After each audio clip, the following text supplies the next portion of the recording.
Welcome back to our podcast, Licensed and Unsupervised with Naomi and Beckee. Yes. Hello, welcome back. So, roommates, I have, my son is a senior. Your son is a senior. Yes. I think that they believe that when they turn 18, they become roommates. Oh, I don't know.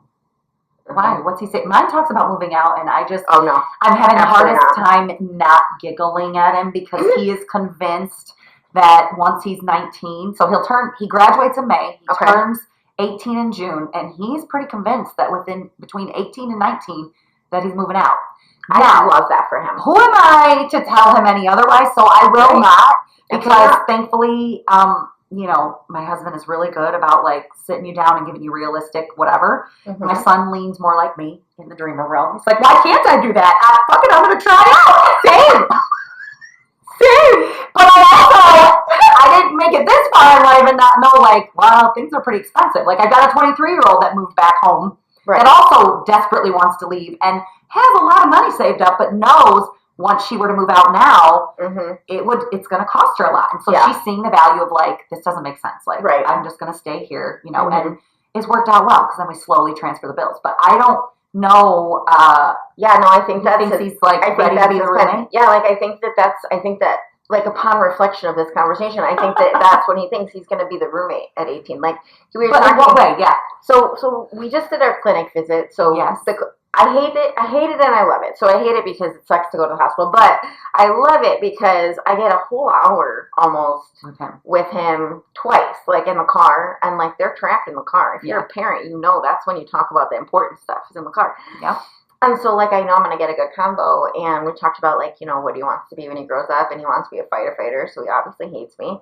And I'm kidding. It's fine. I'm really excited about it, actually. He's really excited about it, and I'm excited that he's excited about it. Yeah.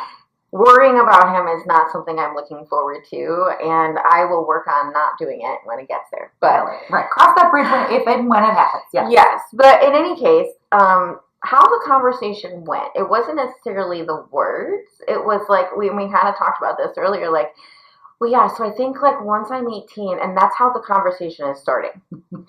So something's happening in his brain when he turns 18. Telling him Yeah, and I think I left when I was 18, so it happened to me.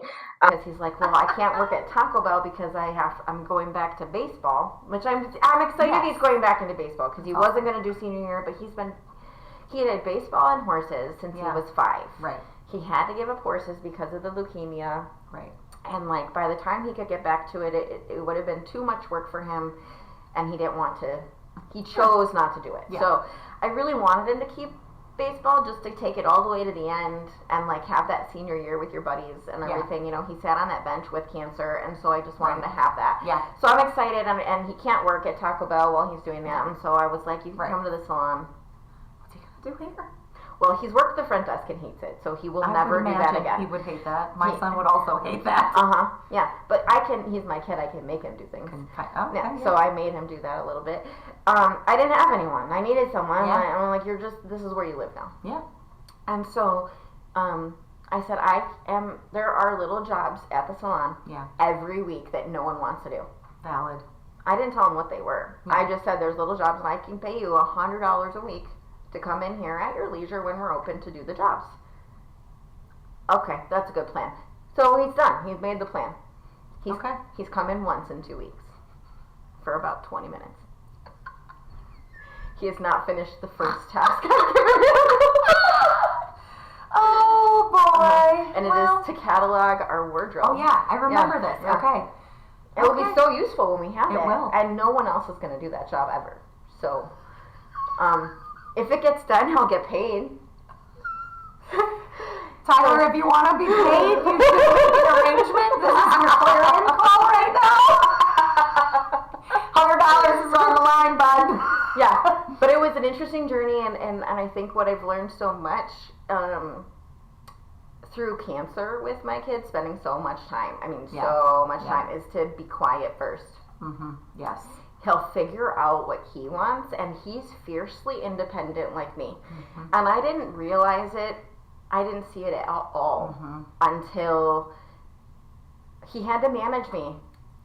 at one point in his journey at the beginning, and I actually posted this on TikTok yesterday. Last night, I was feeling in my feels or something, and I posted like the first part of our journey and stuff. And first was denial, and I had to convince myself that he had leukemia. Sure. Like just like address the fact that like let that in.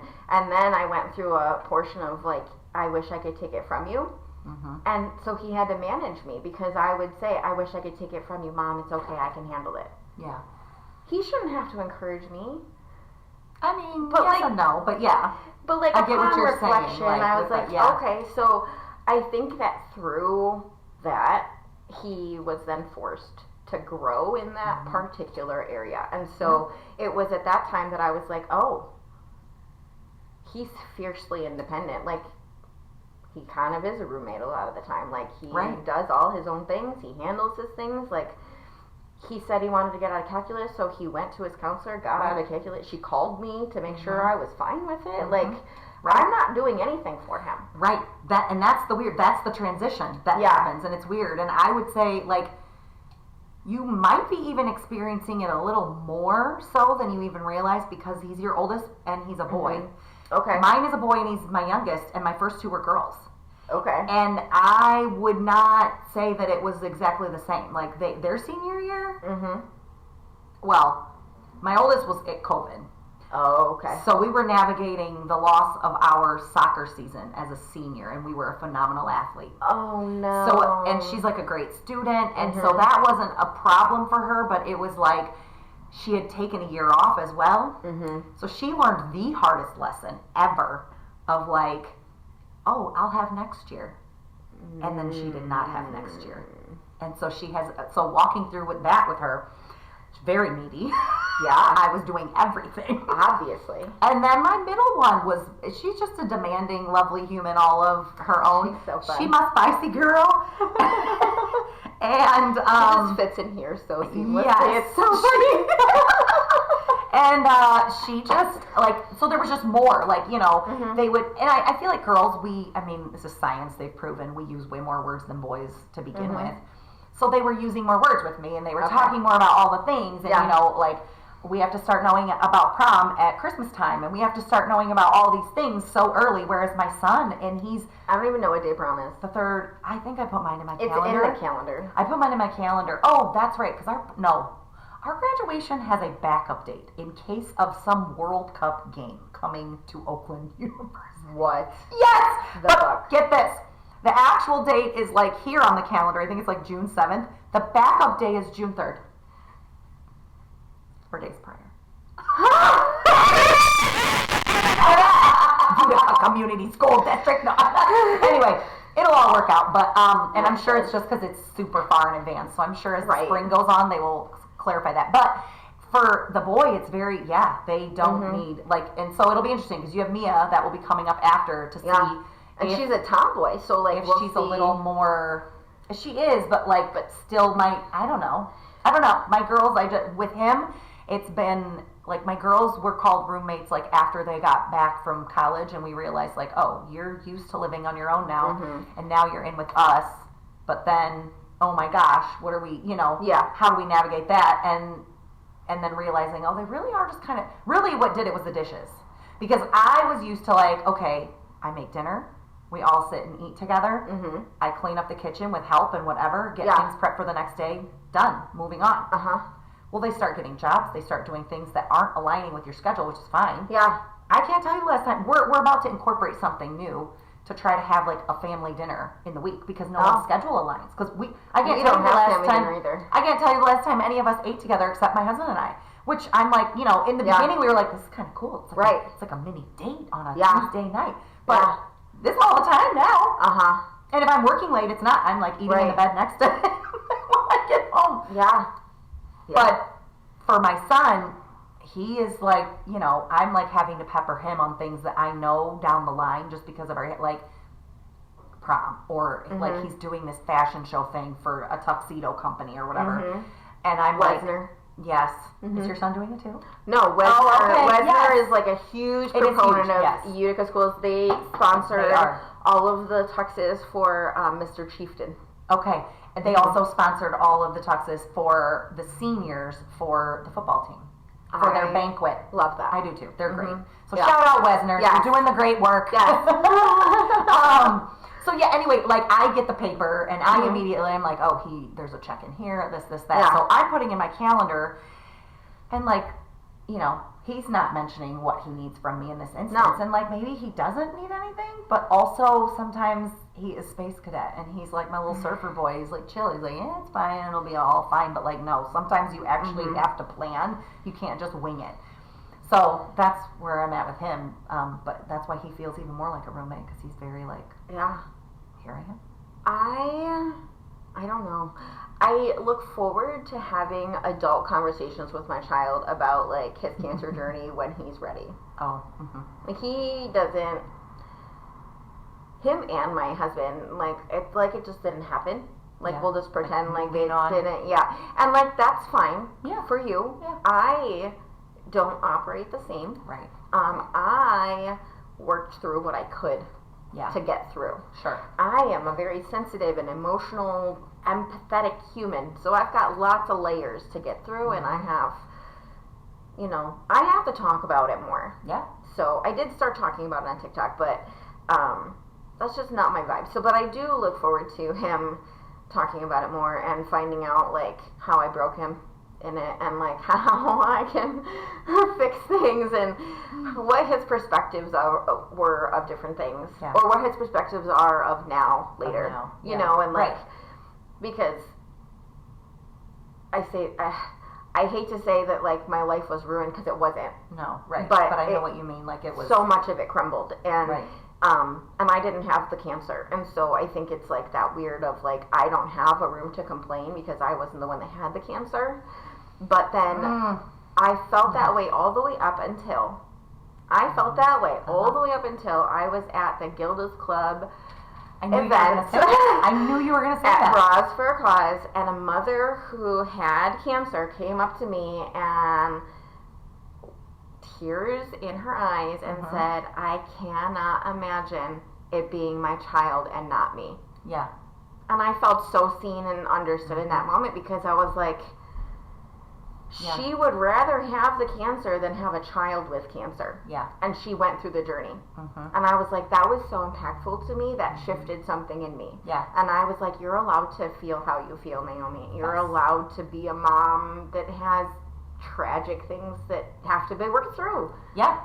Well, because cancer, and a lot of people say that, they're like, cancer affects everyone. It's not just the person with it. And Gilda's Club, a million years ago, is where I learned that about my mom, because I felt guilty, same way, for feeling like, what's wrong with me? Like, why do I have such strong emotions around this? Like, I didn't have cancer. And, like, all that. I also had anger. I had a lot of things. But, like, recognizing that it was okay. Like, no, you were just carrying a whole lot, you know? Because I often described that time, and maybe you would identify with this. I'm like, specifically with my husband and I, because I'm the oldest, he's the oldest, but like, so for me being the oldest and it being my mom, two of my only two brothers were away, and my sister that was home was back home from college and ill at the time.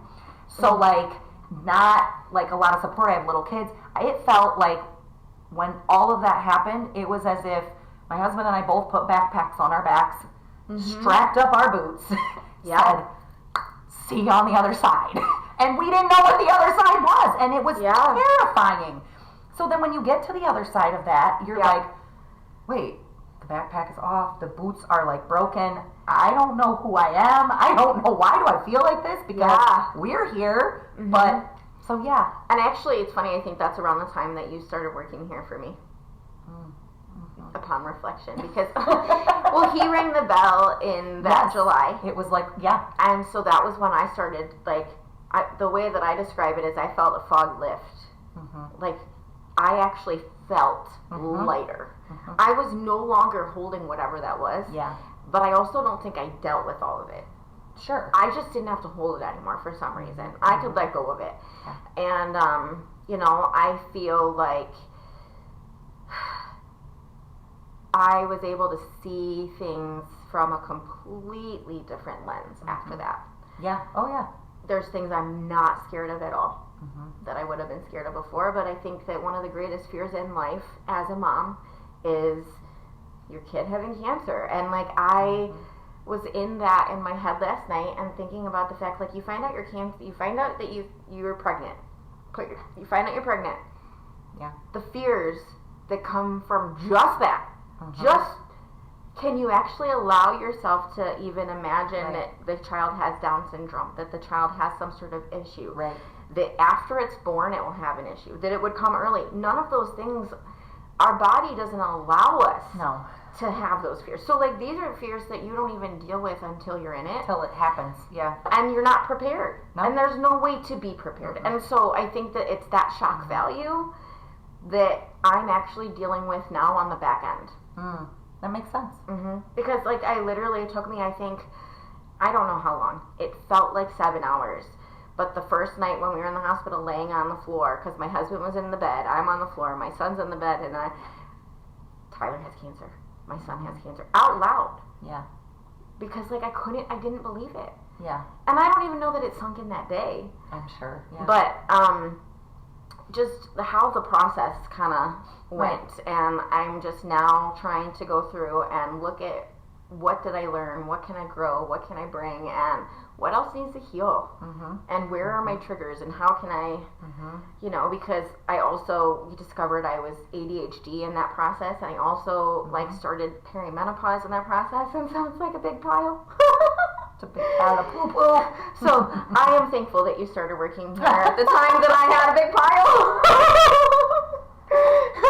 Because I think our piles were synchronous in certain ways. I agree. It was definitely meant to be. I don't even know if you know this. So you came in my DMs, and then I think we had planned on like maybe we had our first meeting, like when you were like, come in and let's chat, whatever. And I sat on that pink couch in your office, chatted, and then which I don't even remember.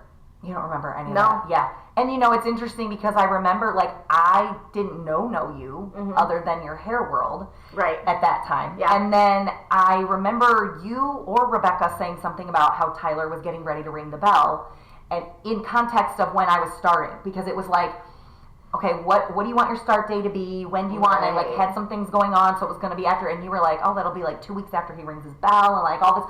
And so I didn't like necessarily, I mean, I know what that means, but, and I knew, but I did not, like, going in, have any idea, had no idea that was whatever, but, so I scoured the website for, like, ever, like a stalker, because I was just, like, looking for any, like, I wanted to be super familiar, and that's just, like, a good practice when you're getting a new job anyway. Yes.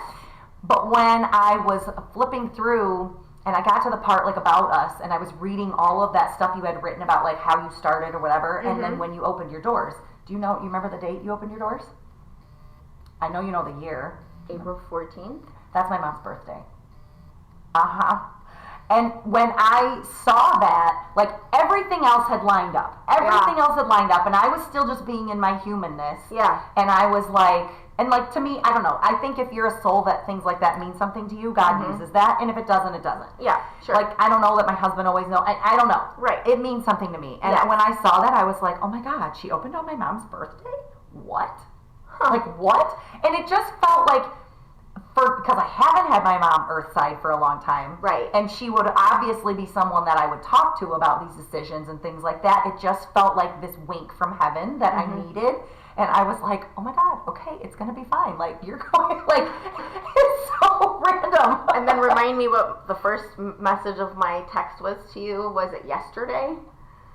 That I prayed for you, and I didn't even know. I know. Well, now we're going to cry. Yeah, because something had to give in my life where I was at. It was too, like, husband's work was too stressful at the time. Mine was way too stressful at the time for what it should have even been. And that was causing, like, a lot of stuff. And then we had a child at the time suffering with a lot of mental health. We didn't have solutions then. And it just felt really overwhelming. And so I was like, like, being an educator is amazing and I love it. But imagine being an educator of, like, and maybe I'm probably adjuncts, maybe you're like this, but maybe not. Like, they just go in, they teach, and then they go home. It was very different for me. Like, I go in, I teach, and then I need to make sure things are graded, things are input, like, and then I'm getting messages like, hey, what about this, what about that? And then also, like, these are whole humans, and so I made myself very available, and it just was a lot. Whereas you go and you do hair, right, and you go home. Right. You know? Yeah. And I then get the opportunity to still learning that was even a space too. I was like, oh my God. Like, I was just super thankful for God because he saw and knew that stuff needed to be different, and I didn't even know what that meant. Right. But I had looked at your website multiple times before that. But then that day, and I was we were driving, and I wasn't driving. He was driving, and I was like looking again. He didn't even know, and I was like, I go, shut the front door. What? I go, you want to know when she opened the salon? And he's like looking at me like, you ding dong, what? Right. And I was like, April 14th. He goes, your mom's birthday. I was like, yes. I love that and accept that. Yeah. Yes. I think that I was just, and we've talked about this a ton. Like, I needed a person that wasn't my best friend, because my best friend is wonderful. Yeah. But she doesn't have kids. And I love that about her too, truly, because I get to go there, and when I visit her, there's no kids there, but there is a lack of understanding there that she can't give me, and like we've talked about it together, you know, and so I needed someone who had kids who could walk through this next part with me. Yeah. Because the mom friends I had, it's unrealistic to expect or to ask even them to stand with you the whole time because you're on pause. Mm-hmm. You're literally on pause for almost 3 years. Mm-hmm. I can't ask or expect any human to put their lives on hold for mine. Right. I can't. And like, I think I was, because you need your friends. But there's also a very real part of that. Like, yes. Yeah. And so on the other side, I see it now. Mm-hmm. And so I needed that mom friend. Yeah. I needed the mom friend that was like, I could just text you and be like, this is crazy, and we do text. We do. and I needed that, and so I am thankful. Me too. In general. Yeah. So, and here we are doing a podcast that we talked about doing for a year. I know. Because they were like, just put a microphone in front of you too. And now we got 2 microphones. And we have no problem seamlessly talking for... We do not, because I was just very long time. My God. Mm-hmm. This will be 1 or 2. I don't know. I think that... Just a long one? Yeah. Well, fun fact, I did not, in fact, delete the first one. So the second one. The second one. Yeah. We recorded for a long time, the first time. Yes. And then she, like, figured out how to get all the whatever, and then texted me, like, we got the first one up, and then was like, I lost the second one. And I was like, well, I lost a content video not long ago as well of a very meaningful celebration appreciation cake that we did with the whole staff at a meeting, and I took my time with the cake, all the things, and I lost the video of it, so it just will forever live in our, but yours is still there. But it's still there, but you know what, I think that the cake was more for the team than for the content anyways. I mean, it was. So I think it was fine, I always think it's fun when people get to see, like, you know, the other side of the hair stuff. Yes. I don't know. Yeah. I don't disagree. But yeah, so we got into a lot today. We covered a lot of our topics. We did. So, and Ryan and Alex, you'll be next. You'll be next. Alex, what do you want us to talk about? Ryan, what do you want us to talk about? It's not going to be politics. No, it will not. Yeah. But it can be, but we have a lot more topics to still talk so many topics. And then keep going. We could talk all day, I guess. I guess we could. But we can't. We have boundaries. I have just one question. Yeah. Because I'm going to start, I took photos of the back of my head, and I'm about to roll out some social media stuff with it. Okay. You know how people are like, the back of my head is not my business. Yeah. And I am going to start challenging that. Now, the back of your head is, in fact, your business. What do you think about that? Do you like that or no? Are you a back of the head person, business or no? Okay. Business, yeah. See, me too. I don't know where that started. Really? I feel like that's like a lazy hairdresser thing or something, or like that's like an influencer thing or something. Because like I guess if you're always in front, like it's not. Okay. I've had clients say to me over the years. Clients will say, like, when I get all done, you know, my standard procedure. Well, the back of your head is my business. But my standard procedure, when I am done with a client, I hand them a mirror and I turn them around so they can look at the back. Same. They've been seeing the front, they can see the sides, all the things. I have had clients over the years who will be like, oh, it's the only time I'll see the back of my head. And I start laughing, and I'm like, dude, you gotta and they're like, back of my head's not my business, and keep on moving. And then I'm like, so now, You're just flapping in the breeze out here in the real world with this thing going, and everyone knows I do your hair. So yeah, the back of your hair is my business, so I care.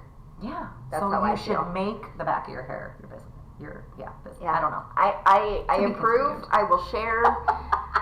You can use the back of my head, because if the back of my head was not my business, we would have problems. Right. Like, do you check yours every day before you leave? 100%. Same. Are you kidding me? I'm wearing extensions. They could be.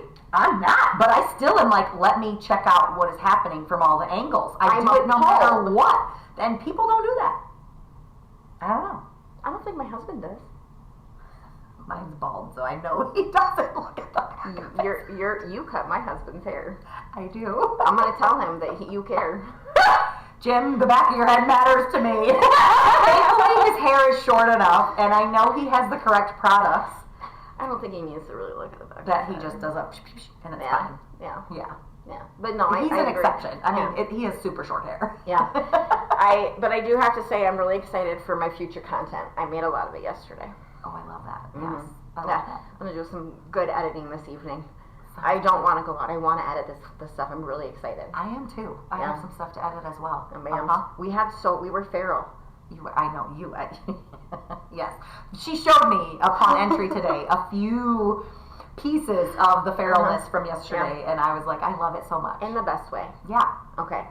So we have to do an ending again now. What do we say when we're ending? I don't know. Maybe we should ask. Should we ask a question at the end of every one that people answer? I love that. Yes. Let's end with a question. Okay. What's our question today? Okay. Back of the head. Yeah. Let's end with that. The back of the head. Is the back of your head your business, or do you not care, or do you even look at it? Let us know. Yeah. And also, does your stylist show you the back of your head? Yes. That's a good question too. Yeah. So like back of the how head. do they let us know this? I don't know this part of it. Like, can they comment on a podcast? Yeah. Yeah. So okay. So if you're watching this on YouTube, comment below. If you are if you're on podcasts, I think you can message us on that. Or you can find us on our Instagrams. Yeah, you can find us on Instagrams. You can find us on when Facebooks. we're real big, we'll have our own Instagram for our podcast. We will. Yeah.